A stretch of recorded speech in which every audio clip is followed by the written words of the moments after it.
ऊपर की तरफ ले जाते हैं और कौन से कर्म नीचे की तरफ ले जाते हैं। इन कर्मों से बच करके हमने अगर कर्म किए तो हमारा ये मनुष्य जीवन सार्थक हो जाता है।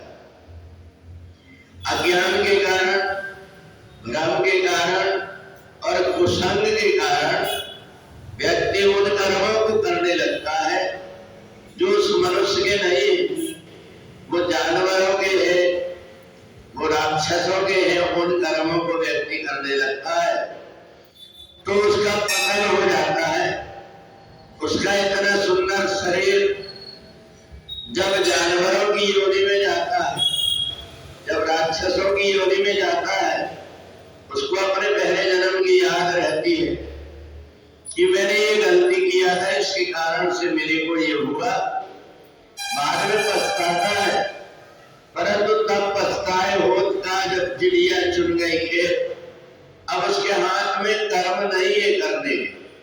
एक मनुष्य शरीर ही है जो अच्छे और बुरे कर्म को सोच करके कर सकता है।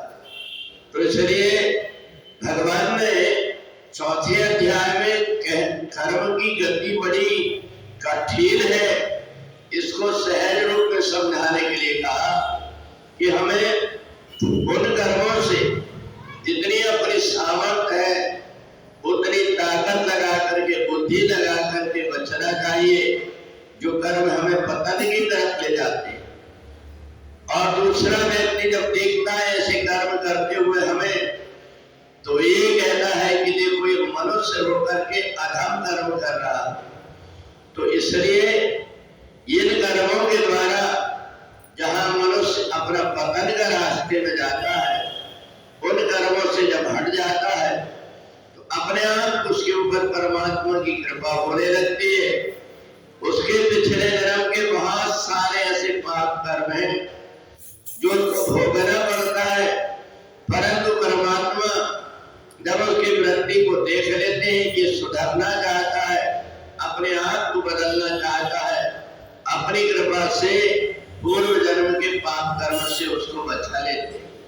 और इसलिए जब व्यक्ति धीरे धीरे अपनी जितनी सामर्थ्य है उससे अच्छे कर्म करने लगता है, परमात्मा की भक्ति से जुड़ जाता है, परमात्मा की सेवा से जुड़ जाता है, तो उसका अंतःकरण भी पवित्र हो जाता है। और परमात्मा को केवल यही प्रिय, न उसको सुंदर शरीर चाहिए और न ही उनको धन वाले व्यक्ति चाहिए। परमात्मा को तो केवल जिसका मन पवित्र है, जिसके अंतःकरण